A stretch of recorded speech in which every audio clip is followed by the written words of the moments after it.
Welcome to Joe's apartment. It's our apartment too. We've been around for 100 million years and we'll be here long after you. I'm not gonna lie, I watched Joe's Apartment a lot as a child. It was one of the many semi-obscure tapes that my family somehow acquired, and I just loved it. So yes, I am biased, but I haven't watched it since I was a child. In fact, I bet it's been close to 20 years since I've seen this movie, and I really think it's better than ever. Joe's Apartment has a lot going for it. Blue Sky Studios handled the animation for the film, at a time where they were not making fully animated features. In fact, it's because of Joe's Apartment that they were able to make films like Ice Age or Rio. John Payson, the director of Joe's Apartment, was meeting with Chris Meledandri, the head of animation at Fox, now the founder and CEO of Illumination, where he showed clips from Joe's Apartment. Impressed with the animation, Meledandri would meet with Blue Sky, leading to Fox acquiring majority interest in the company. It's also the first movie out of MTV Films, based on a short film aired on MTV from 1992, also called Joe's Apartment, and also directed by John Payson, who incidentally appears to have completely dropped off the face of the earth. I can't seem to find any photos or interviews or social media from the guy. IMDb lists just 4 credits post Joe's Apartment. He apparently directed 2 episodes each of the shows Arliss and The PJs, and worked with an avant-garde art collective known as The Residents. The most recent credit is for appearing in the television show Unique Sweets as the owner of a Brooklyn-based cafe known as The Chocolate Room. John Payson is one of the owners of The Chocolate Room. Now, this is exciting. Could John have given up on Hollywood, moved to Brooklyn, and opened up a trendy cafe with his wife? I mean, yeah, it's possible, but I don't think it's likely. For one thing, John Payson of The Chocolate Room spells his name Jon, while John Payson of Joe's Apartment spells his name John. And according to my cyberstalking, Jon Payson was attending college while John Payson was a producer at MTV. But I really hope they are the same person. Welcome to Joe's apartment. It's our apartment too. You said it. We've been around for 100 million years and we'll be here long after you. So anyway, John Payson made this fun little short film. Check it out, it's on YouTube, which won a Cable Ace Award for Best Short Form Programming. It's a TNT exclusive, live Sunday, January 16th at 9 Eastern on TNT. And around that time, MTV was interested in getting into the film market. They got started on 2 productions right away, Beavis and Butt-Head Do America and Joe's Apartment. Beavis and Butt-Head would prove to be a modest success for the new venture. Joe's Apartment, not so much. Why adapt Joe's Apartment into a feature film? It's hard to say, but I bet it's because they wanted to make a musical. Something to put the music in music television. John Payson had quite the task ahead of him. His 3-minute short film is very simple. There isn't much there to expand upon. It starts with Joe greeting his cockroach companions and letting them know that he is bringing a woman back to the apartment. Morning, Joe. Now, guys, Joe's talking, shut up. I have a date tonight. Joe seems to get along fairly well with the Roaches, but still clearly has a somewhat tumultuous relationship with them. The fear that they may ruin his night is clearly present. I mean it. All right. The cockroaches decide that they're going to make things special for Joe and continue to offer him unwanted assistance throughout the evening until they are inevitably revealed.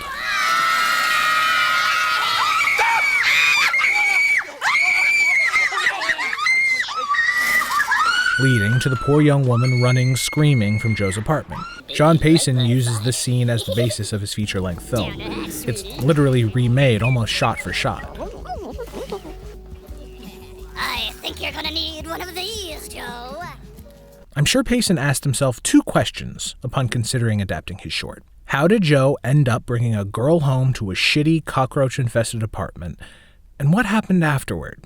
To expand upon the short, John Payson created an elaborate storyline and caricature of Manhattan, and in the process made something that, for as absurd as it is extremely political. As I watched the film for a second time, the politics of the story kept jumping out at me. Let me show you what I'm talking about. The film opens on the Statue of Liberty, on the top of which is a cockroach, the ultimate example of those whom Lady Liberty is meant to greet, who is more tired and poor than the huddled masses of roaches that occupy the city. We are then led directly to Joe, a corn-fed Iowa boy, fresh out of college and off the bus in New York City. We don't know why he's here, but he's excited to make it in the big city. I made it to New York safe and sound. He is our apolitical everyman. Joe has come to the city with big, non-specific dreams and empty pockets. He's completely naive to the realities of living in the city. He has no plans for a job and has no idea where he's going to stay. He just has an overwhelming optimism that things will work out. Joe's looking for an apartment in the East Village, a historically poor area of Manhattan populated in the 60s and 70s by artists being pushed out of the more gentrified Greenwich Village. But by the 90s, even residents of the East Village were being priced out, represented here by the dropping population.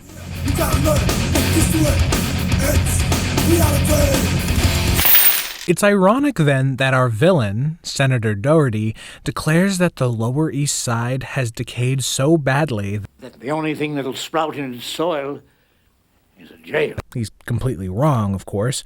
By 1996, crime in the city was dropping quickly and property values were skyrocketing. Regardless, we aren't given the specifics of the senator's plan to build the biggest prison in the world. Manhattan.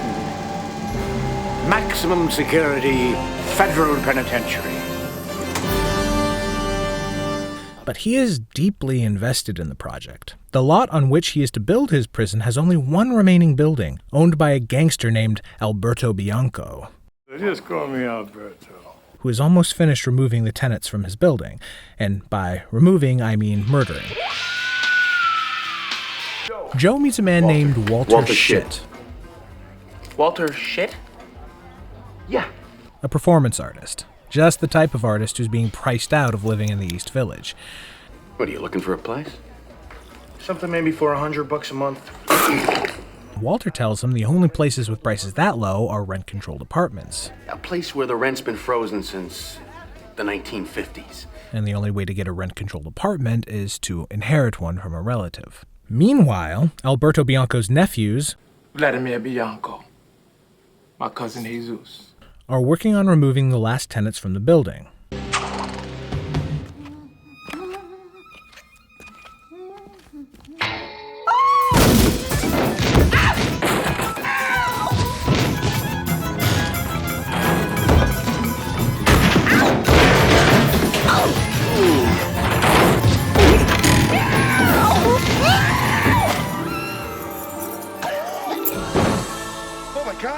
Mrs. Grotowski croaks, and Walter Shit has the bright idea to pretend that Joe is her son. It's your mother! And she's dead! Much to the Biancos' annoyance.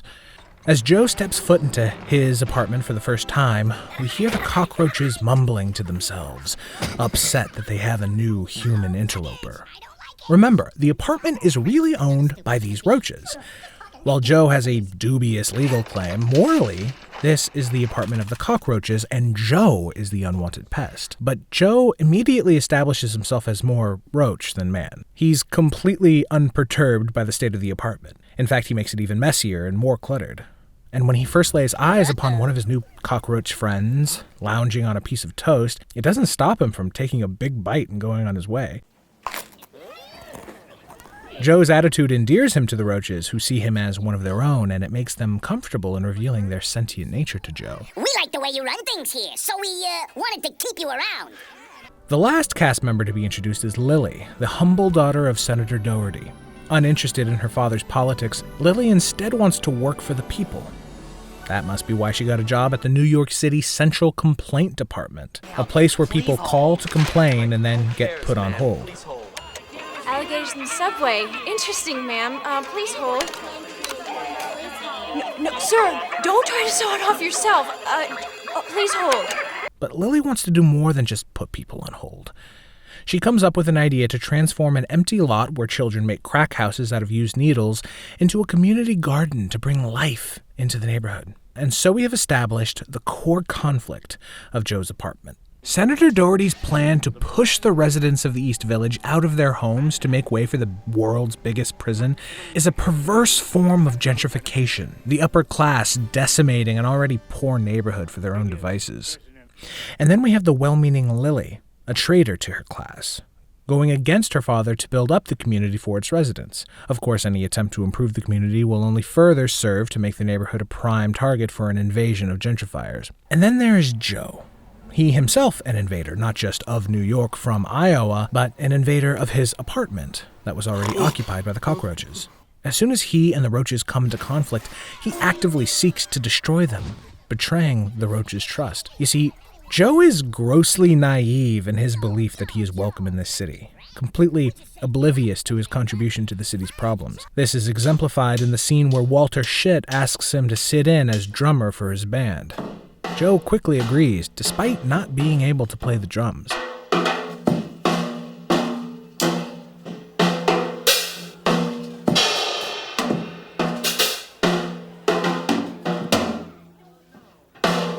Is it any wonder that Schitt mocks him for his hubris? I'm sorry. There won't be any rock and roll tonight. This is all that's left. Despite it all, the cockroaches do try to help Joe and accept his presence in the apartment, even going so far as to save his life from the cousins Bianco. This is an example of class solidarity. Members of the proletariat, Joe and the cockroaches, working together to protect their mutual interests. As criminals, the cousins Bianco were surely victims themselves of the bourgeoisie, but instead of working together against oppression, they seek short-term gain by working with their oppressors against the common people. This internecine conflict only serves to cement the power of people like Senator Doherty. The irony being that if he were successful in building his prison, the Bianco family would be its likely occupants. But Joe has no interest in class solidarity. Joe has contempt for his class. When Joe gets a job with P.I. Smith & Son's urinal cake company, he's embarrassed to admit it to Lily. He tells her that he's a banker. What's PISNS? It's the, bank I work for. And Joe, the piece of shit that he is, decides to drown the woman he loves in piss-soaked urinal cakes under the guise that they're mulching pellets. Thank you. You're great. Joe is without principle, not motivated by honor or politics, but a selfish obsession over Lily, who somehow requites his affection, the greatest contrivance the film has to offer. But even Lily's charitability is tested when she comes face to face, or more accurately, chest to greasy chitinous exoskeleton with the cockroaches of Joe's apartment.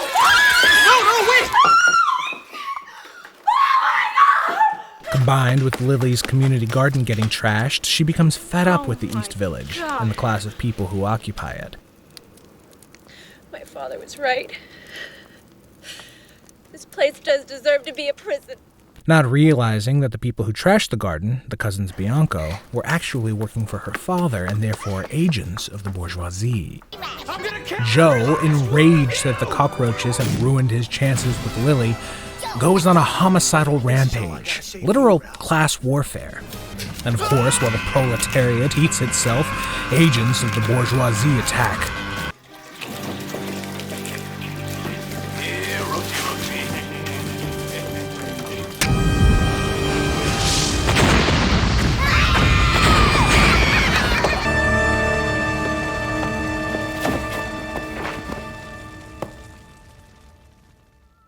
Joe's apartment is no more.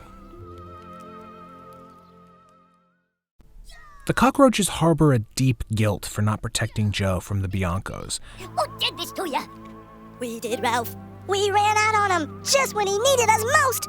It shouldn't be any surprise.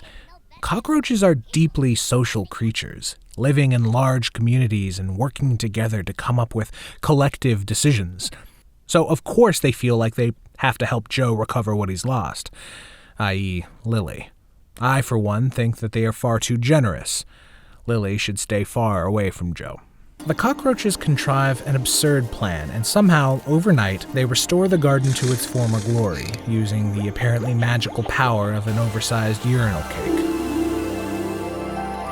And forged documents showing the sale of the property from Alberto Bianco to Joe Krotowski.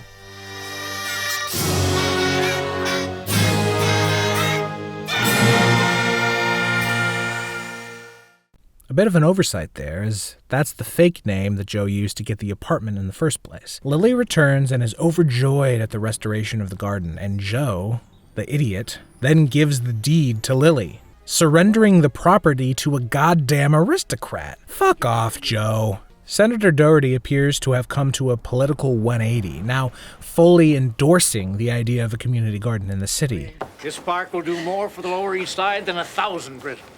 But this move is a transparent attempt to save face, in the face of political defeat. He knows when he's been beat, and now realizes that he can use this garden to curry favor with his constituents. The gall. The absolute fucking gall to act as if you are supporting the community, when mere minutes prior you were attempting to diminish it with a goddamn prison. And the scapegoats? The Bianco family, who were murdered by the cockroaches. Let me show you a hot new property.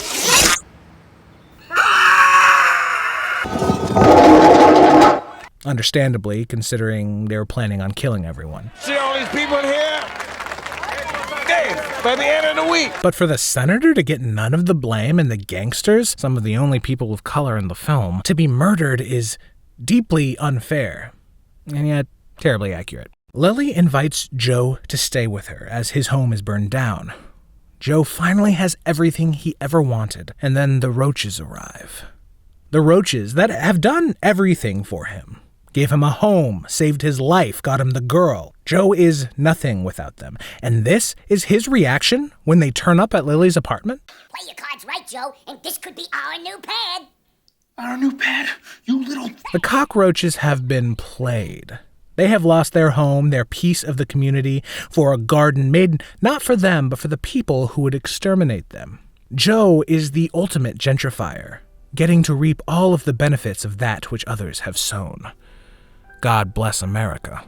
Oh, city by the mighty dirty river, city by the greasy rolling sea, I crawl so small and it stands so tall, and it